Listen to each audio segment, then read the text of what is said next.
beyond today, just past this veil of tears, there's a ray of hope that filters through the pain. I'm holding to that. Are you holding to that? Or at least trying to hold to that? Beyond today, just past this veil of tears, there's a ray of hope that filters through the pain. There's a Rumi quote that I like that fits here as well.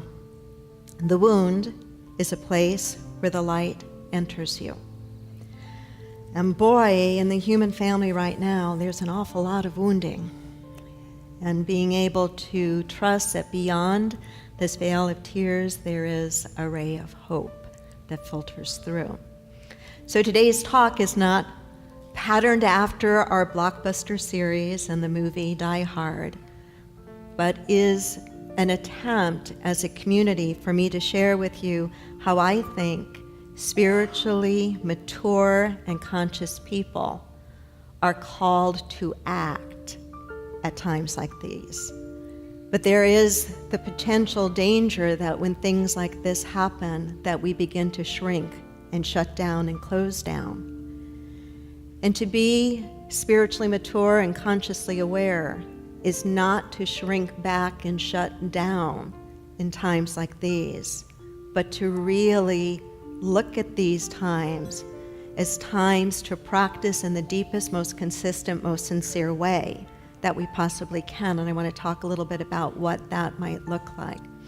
I want to begin with two quotes that are very meaningful to me, and they are from two people that I consider still to be my teachers. One is still living, one is not. I've never personally met either of these teachers, but I've been inspired by their words, inspired by their life, and inspired by their writings. The first is Pema Chodron, a Chinese Buddhist nun. She says, "Nothing ever goes away until it has taught us what we need to know." That is true for us in our individual lives. Things don't go away until they have taught us, until we have learned what we need to know from them. And I dare say that that is also true in mass. There's a lot of dysfunctionality in the human family right now, and we are being bombarded with and hearing the ugliest part of what we as human beings are capable of doing.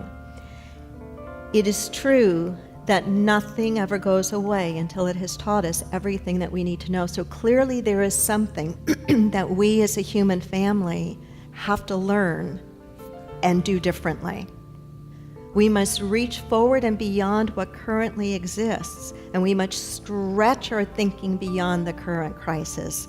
And yet we cannot put our head in the sand. And sometimes as metaphysicians, we have been prone to take our teaching on a very superficial level and kind of just ignore it, pretend it's not there, don't want to talk about anything that's dark or negative or awful, but that's not what our teaching is really about.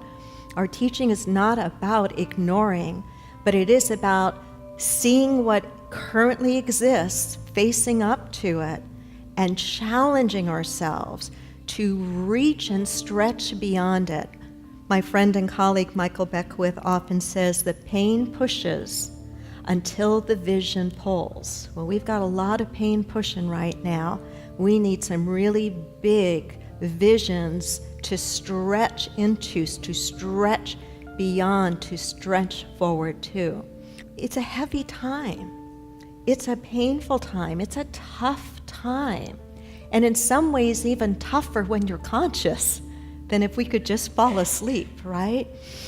So reaching out right now might be on a personal level that you need to reach out for some prayer support. To not be afraid to say, I'm afraid, or I feel confused, or I feel really sad, or I feel rage. But to not be afraid to reach out and ask for help if in fact you need help.